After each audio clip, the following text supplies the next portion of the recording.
एका मुंबईकर सासूने पुणेकर सुनबाईंना प्रश्न विचारला, काय ग सुनबाई, तुला स्वयंपाकघरात काय येतं? त्यावर सुनबाई म्हणाल्या, कंटाळा. तिने मला पाहिलं, मी तिला पाहिलं आणि असंच पाहता पाहता माझे 2 विषय राहिले. एक अनुभवी विद्यार्थी. शिक्षकांनी बंड्याला विचारलं, बंड्या सांग बघू, अमेरिकेचे माजी अध्यक्ष ओबामा यांचं संपूर्ण नाव काय? त्यावर बंड्या म्हणाला, ओमकार बाबूराव माळी. मास्तर बंड्या त्याच्या बाईकवरनं 4 जणांना घेऊन चालला होता. तितक्यात एका हवालदाराने बंड्याला पकडलं आणि म्हणाला, अरे 3 जणांना जरी तुम्ही घेऊन गेलात ना तरी तुमच्यावर गुन्हा दाखल होऊ शकतो आणि तुम्ही 4-4 जण बाईकवरनं चालत. तितक्यात बंड्याने मागं वळून पाहिलं आणि म्हणाला, अरे देवा, 5वं कुठे गेलं? तेच तर पार्टी देणार होतं. हवालदाराने बंड्याला पार्टी अशी दिली ना. बंड्या एकदा अभ्यास करत बसला होता. आईने त्याला प्रश्न विचारला, काय रे बंड्या, पूर्ण वर्षभर काय अभ्यास करत नाहीस आणि आता परीक्षा जवळ आलीस तर हातात पुस्तक घेतलंस? त्यावर बंड्या म्हणाला, आई, क्योंकि लहरों का सुकून तो सभी को पसंद है, लेकिन तूफानों में कश्ती निकालने का मजा ही कुछ और है. आईने बंड्याला खराटा तुटेस तर मारला. एक नवीन लग्न झालेलं जोडपं एकदा रेल्वेने प्रवास करत होतं. बायको नवऱ्याला म्हणाली, अहो ऐका ना, माझं ना खूप डोकं दुखतंय. त्यावर नवऱ्याने तिच्या कपाळाचं चुंबन घेतलं, कपाळावरनं हात फिरवला आणि विचारलं, काय ग, आता कसं वाटतंय? तर ती म्हणाली, आता जरा बरं वाटतंय. बायको पुन्हा म्हणाली, अहो ऐका ना, माझी ना जरा मान दुखतेय. तर त्याच्यावर नवऱ्याने पुन्हा तिच्या मानेचं चुंबन घेतलं, मानेवरनं हात फिरवला आणि विचारलं, काय, आता कसं वाटतंय? ती पुन्हा म्हणाली, आता खूप बरं वाटतंय. बायको पुन्हा म्हणाली, अहो ऐका ना, माझे जरा हात दुखतायत. त्याच्यावर नवऱ्याने हातावरनं हात फिरवला, हाताचं चुंबन घेतलं आणि विचारलं, आता कसं वाटतंय? तर ती म्हणाली, आता तर खूपच बरं वाटतंय. हा सगळा प्रकार कोपऱ्यात बसलेला एक पुणेकर पाहत होता. तो पुणेकर त्या नवऱ्याला म्हणाला, ओ ऐका ना जरा, तुमच्या चुंबनात जरा खूपच ताकद दिसते. माझ्या मूळव्याधीचा इलाज करता का? कम्प्युटरची एक्झाम चालू होती. बंड्याला मास्तरांनी प्रश्न विचारला, बंड्या मला सांग, प्रोग्राम म्हणजे काय? त्यावर बंड्या म्हणाला, संध्याकाळी बसणे. कॉलेजचे मित्र मैत्रीण अचानक खूप वर्षांनी भेटतात आणि खूप गप्पा टप्पा झाल्यानंतर मैत्रीण त्या मित्राला विचारते, काय मग, मुलं बाळ काय? त्यावर तो मित्र म्हणतो, 2 आहेत, पहिलीला 1 आणि दुसरीला 1. मैत्रीण जागीच बेशुद्ध. कसली आहे ना आपली मराठी भाषा, वळते. मेडिकलच्या दुकानात एक मार्मिक पाटी वाचायला मिळाली. आम्हाला औषधांची एक्सपायरी डेट माहितीये पण तुमची नाही, त्यामुळे प्लीज उधारी मागू नये. सगळ्यात फास्ट पुनर्जन्म कसा होऊ शकतो माहितीये? बायकोमुळे. बायको नवऱ्याला म्हणते, काय हो कुठे मेलाय? त्यावर नवरा म्हणतो, आलो आलो. झाला की नाही? 8-9 जुगारी जुगार खेळत बसले होते. तितक्यात पोलिसांची गाडी आली आणि एक जुगारी उठला आणि डायरेक्ट पोलिसांच्या गाडीत जाऊन बसला. पोलिसांनी त्याला विचारलं, काय रे, आम्ही पकडण्याआधीच का तू पोलिसांच्या गाडीत जाऊन बसलास?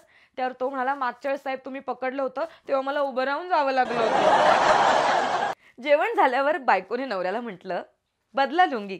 त्यावर नवरा म्हणाला, मराठीत बोललीस की हिंदीत? बायकोने नवऱ्याला चपलेने मारलाय. नवऱ्यांना पण ना कधी विनोद सुचतात. चीन आणि अमेरिका कितीही पुढे गेले असले तरी गाडी हलवून टाकीत पेट्रोल किती आहे हे ओळखण्याचं टॅलेंट फक्त भारतातच आहे. मास्तरांनी बंड्याला प्रश्न विचारला, पुढील वाक्याचा अर्थ सांग. प्राचीन काळी भारतात सोन्याचा धूर निघत होता. त्यावर बंड्या म्हणाला, याचा अर्थ असा होतो की पूर्वीच्या काळी सुद्धा भारतात गोल्डफ्लेक अस्तित्वात होती. मास्तरांनी शाळा सोडून डायरेक्ट टपरी गाठली. एका पत्रकाराने झुकरबर्गला प्रश्न विचारला की सर, तुम्हाला फेसबुक पेजला भिंत म्हणावं असं कसं सुचलं?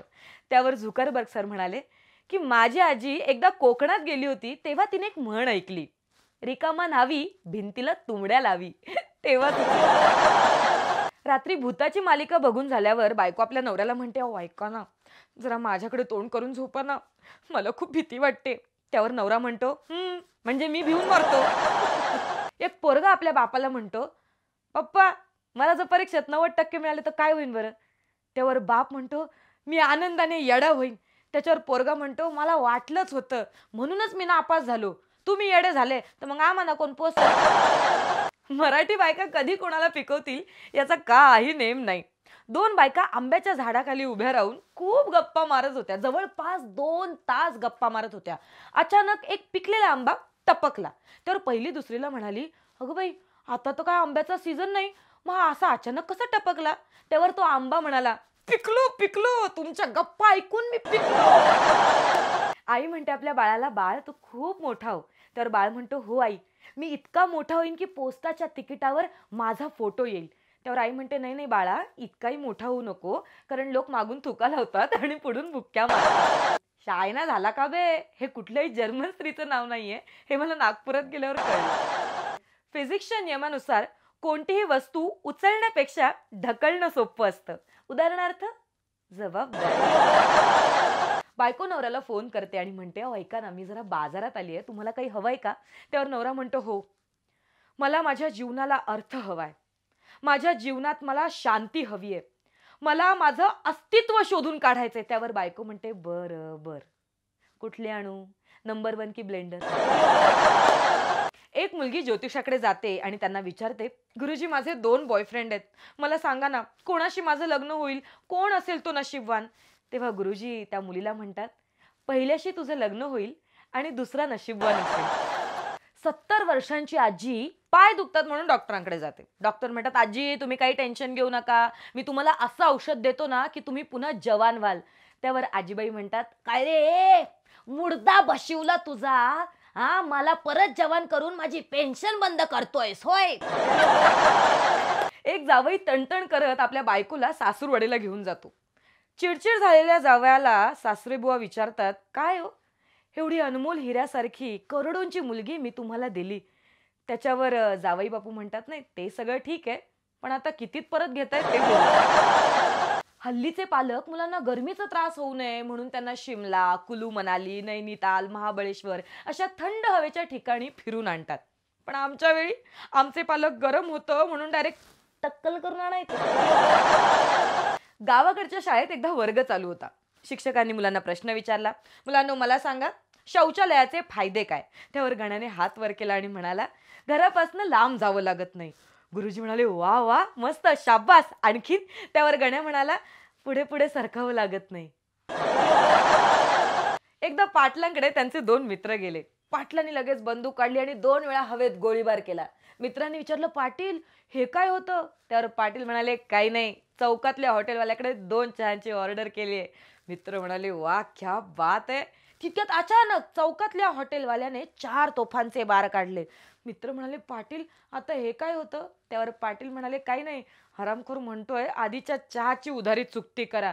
पाटलांनी पुन्हा हवेत 12 गोळ्यांचा गोळीबार केला. तर मित्र म्हणाले, "पाटील, आता हे काय होतं?" पाटील म्हणाले, "काही नाही, मी त्याला सांगितलं, तुझा 7-12 आहे ना, माझ्याकडे गहाण आहे." 5 मिनिटात चहासोबत भजी पण आली हो. पोरांचं लाईफ बनवण्यात आई-वडिलांचा अख्खा लाईफ निघून जातो आणि पोरं काय स्टेटस लिहितात, "माय वाईफ इज माय लाईफ." आणलं पाहिजे जोरात. एकदा बायको सकाळी-सकाळी आपल्या नवऱ्याला म्हणाली, "अहो, माझं अर्धं डोकं दुखतंय हो." त्यावर नवरा म्हणाला, "बरोबर आहे तेवढंच दुखणार." तेव्हापासून बिचारा नवऱ्याचं अख्खं अंग दुखतंय हो. एकदा वर्गात बोर्डाचा पेपर चालू होता. 15च मिनिटं झाली होती, तेच एक मुलगा पेपर देऊन बाहेर जायला निघाला. मॅडम म्हणाले, "1 मिनिट, काय झालं? पेपर अवघड होता का?" तर तो मुलगा म्हणाला, "नाही मॅडम, मी ज्याच्या भरोश्यावर आलो होतो ना, तोच मला म्हणतोय उत्तर दाखव." मॅडम जागी हसू येतंय ना? हसत राहा. आणि असंच हसवायला मी आता तुम्हाला भेटणार आहे पुढच्या भागात. तुमच्या आमच्या लाडक्या कार्यक्रमात, ज्याचं नाव आहे कॉमेडी मिसळ. तर्री मारून.